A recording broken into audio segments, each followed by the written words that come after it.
प्यारे बच्चों, Balaji study point के ऑनलाइन कक्षा में आपका स्वागत है। हम चैप्टर 1 पढ़ रहे हैं, विद्युत आवेश तथा क्षेत्र। इससे पहले की वीडियो में हमने कूलाम का नियम को समझा जाना था। यदि आपने वो वीडियो नहीं देखा है तो डिस्क्रिप्शन में उसका लिंक मिल जाएगा, आप वहां जाकर हमारी वीडियो को देख सकते हैं। आज हम पढ़ेंगे कूलाम के नियम का सदिश स्वरूप।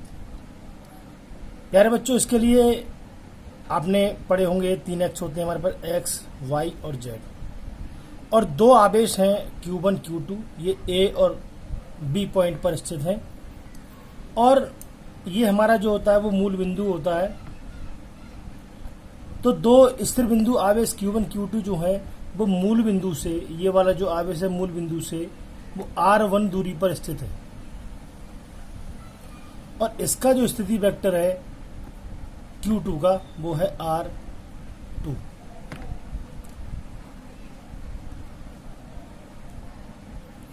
हम इसको नोट कर लेते हैं। माना 2 स्थिर बिंदु आवेशों Q1 व Q2 के स्थिति क्रमशः R1 व R2 हैं।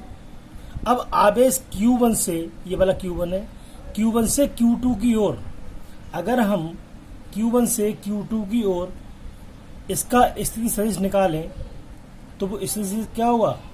A V होगा। तो आवेश Q1 से Q2 की और स्थिति सदिश, ठीक, क्या होगा? ए बी, ए से बी की ओर। तो प्यारे बच्चों, ए बी निकालने के लिए हम कैसे निकालते हैं? ए बी, तो ओ ए में से हम ए बी निकालना है ना, तो ओ बी में से ओ ए माइनस करते हैं। जो बी बाद में लिखा होता है उसे पहले लिखते हैं, जो पहले लिखा होता है उसे बाद में लेते हैं। तो ए बी हमारा कितना है? यहां से यहां तक का, देखिए 1 से 2 की ओर निकालना है, तो इसे हम लिखेंगे R12।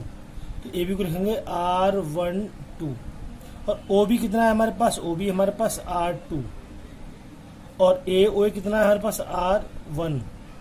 ये वेक्टर का साइन होता है, इसका मतलब ये होता है ये एक सदिश राशि है। अब इस स्थिति सदिश के अनुदिश एकांक सदिश, एकांक सदिश ऐसा सदिश जिसका मान 1 होता है। तो प्यारे बच्चों, हम एक ही किसी में मल्टीप्लाई करें कोई फर्क नहीं पड़ता है, इसलिए हर वेक्टर के अकॉर्डिंग एक एकांक सदिश लेते हैं, और एकांक सदिश को हम शो करते हैं कैप लगा करके, जैसे R12, और इसके ऊपर लगा देंगे कैप, जिसे बोलते हैं कैप। तो R12 इक्वल टू होता है R12 का इसे सदिश ये वाला, और नीचे लेते हैं इसका परिमाण R12। यहाँ वेक्टर नहीं लगाते, परिमाण पे कोई वेक्टर नहीं लगता है। एक फार्मूला आपने पढ़ा होगा, क्योंकि ए कैप अगर निकालना है तो ए पर वेक्टर अपॉन ए, मतलब ए सदिश राशि वेक्टर ऊपर लेंगे और उसका परिमाण नीचे लेते हैं, तब उसका एकांक सदिश जो होता है वो निकल करके आ जाता है। अब आवेश Q2 से Q1 की ओर सदिश। अब Q2 से हम Q1 की ओर निकालना है, मतलब BA। अगर हम BA निकालें तो क्या आएगा हमारा? OA, जो बाद में लिखा होता है उसे पहले लिखते हैं, और जो पहले लिखा होता है उसे बाद में, OB। अब BA कितना है? BA कितना हो जाएगा? अब B से A की ओर ले रहे हैं तो R21, इस लेंगे R21, और ये हो जाएगा R1 minus R2।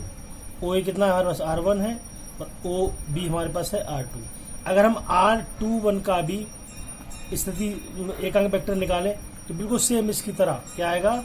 R21 vector upon R21, इसका परिमाण। अब आप देखेंगे कि हम निकालेंगे इसका कि Q1 से, अब देखो 2 आवेश हैं, अब 2 आवेश स्थित हैं, तो कूलाम के नियम में हमने बताया था कि आवेश चाहे एक सी जाति के हों या विजातीय हों, वो एक दूसरे पर एक बल लगाते हैं। तो Q1 और Q2 एक दूसरे पर एक बल लगाएंगे, तो आवेश Q2 द्वारा आवेश Q1 पर आरोपित बल। तो Q1 Q2 द्वारा काय पर Q1 पर ये वाला इस पर कितना बल आएगा F12। तो हमने कूलम का नियम पीछे बताया था, उसका फार्मूला होता है 1/4πε0 Q1 Q2। जो दो आवेश लेते हैं Q1 Q2 बोल लेते हैं, और उनके बीच की डिस्टेंस कितना है Q2 द्वारा Q1 लेना है तो BA लेंगे। क्या लेंगे हम BA का स्क्वायर। अब F12 इक्वल टू हो जाएगा 1/4πε0 Q1 Q2, और BA को क्या लिखेंगे आप, BA को लिखेंगे आप R21 का स्क्वायर।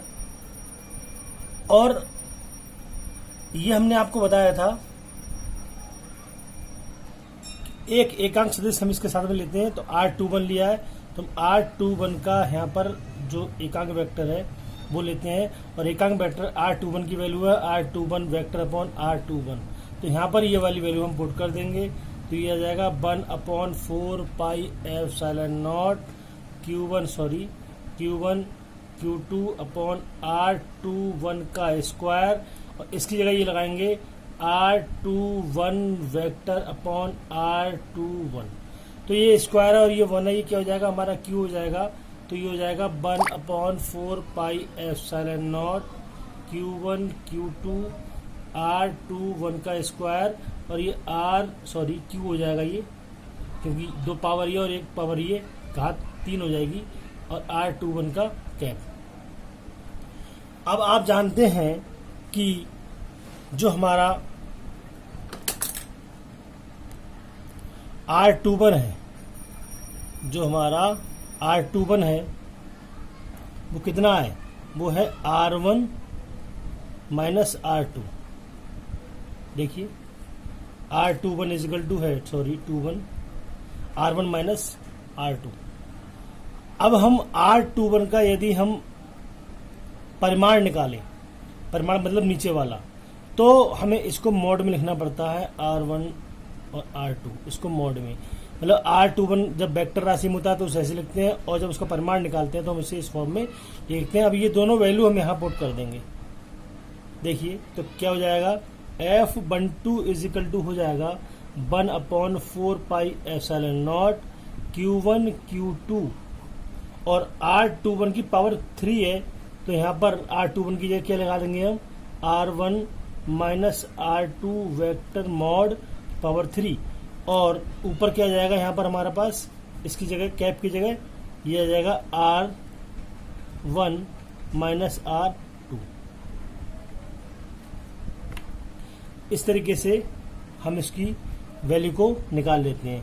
अब इसी प्रकार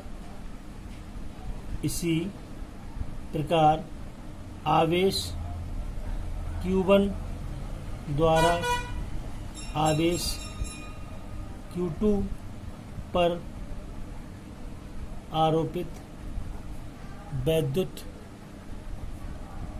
बल, तो उसे लिखेंगे F21, इसको वेक्टर में लगा लेते हैं। F21 इक्वल टू क्या हो जाएगा 1/4πε0 Q1 Q2 अपॉन R12Q। जैसे ये वाला हमारा 21Q की घात 3 आया था, तो अब आ जाएगा 12, क्योंकि 1 द्वारा 2 पर बल लगा रहे हैं, और यहाँ पर हो जाएगा R12 कैप। अब हम इन दोनों की वैल्यू पुनः इसमें रखेंगे। देखिए R12 इजिकल टू आपके पास क्या दे रखा था, 12 इजिकल टू था R2 माइनस R1। अगर हम R12 का मॉड निकालेंगे तो क्या आ जाएगा R2 माइनस R1 मॉड। ये वैल्यू दोनों उठा के यहाँ रख देंगे हम, तो F12 इजिकल टू जाएगा 1/4πε0 Q1 Q2 upon R2 minus R1 की पावर Q, और ये हो जाएगा हमारे पास मॉड R2 माइनस R1। इसकी वैल्यू हो जाएगी कैप की वैल्यू ये वाली R12 की R2 माइनस R1। देखिए यहाँ पर जो है वो वेक्टर होगा, क्योंकि वेक्टर है ऊपर लगा हुआ, और यहाँ भी क्या होगा, वेक्टर होगा। तो R12 की वैल्यू कितनी है हमारे पास, R2 माइनस R1। अब आप ये देखिएगा, यदि हम यहाँ से F12 है, अगर यहाँ से हम माइनस कॉमन ले लें तो क्या आएगा, 1 अपॉन ये यहाँ पर जो मॉड होगा, क्योंकि इसकी वैल्यू क्या थी, मॉड थी हमारे पास, 1 upon 4 pi epsilon not Q1 Q2 R2 minus R1 की पावर 3, और यहाँ से अगर माइनस कॉमन ले ले तो R1 पहले आ जाएगा और R2 आ जाएगा बाद में, माइनस कॉमन लेने पर उल्टा हो जाएगा। तो आप देख रहे हैं ये वैल्यू किसकी है और ये वैल्यू किसकी है। यहाँ से भी मॉड में से भी आप माइनस को बाहर निकालेंगे, तो मॉड में से अगर माइनस कॉमन लेंगे तो वो प्लस का हो जाता है, इसलिए Q1 Q2 हम मॉड में से हम R1 माइनस R2 लिख सकते हैं, कोई प्रॉब्लम इसमें नहीं होती है, R1 माइनस R2। अब आप देखिएगा समीकरण नंबर ये 1 है और ये समीकरण नंबर 2 है, और ये हमारा F12 है। तो ये F12 इसमें ये जो है 2 1 की वैल्यू है, ये वाली इतनी, देखिए सेम है बिल्कुल। तो यहाँ पर हम इसकी जगह लिख लेंगे माइनस का F21, मतलब 1 जितना फोर्स 2 पर लगाता है उतना ही 2 1 पर फोर्स लगाता है। अर्थात इस नियम से यह है न्यूटन का क्रिया प्रतिक्रिया का नियम है। तो ये न्यूटन के गति का सदिश रूप था, आपने पढ़ा। यदि आपको वीडियो अच्छा लगा हो तो जरूर बताएं, लाइक करें, शेयर करें और हमारे चैनल को सब्सक्राइब अवश्य कर लें, ताकि आपको हर वीडियो का नोटिफिकेशन प्राप्त होता रहे। हम अगली वीडियो में फिर आपसे मिलेंगे। बाय।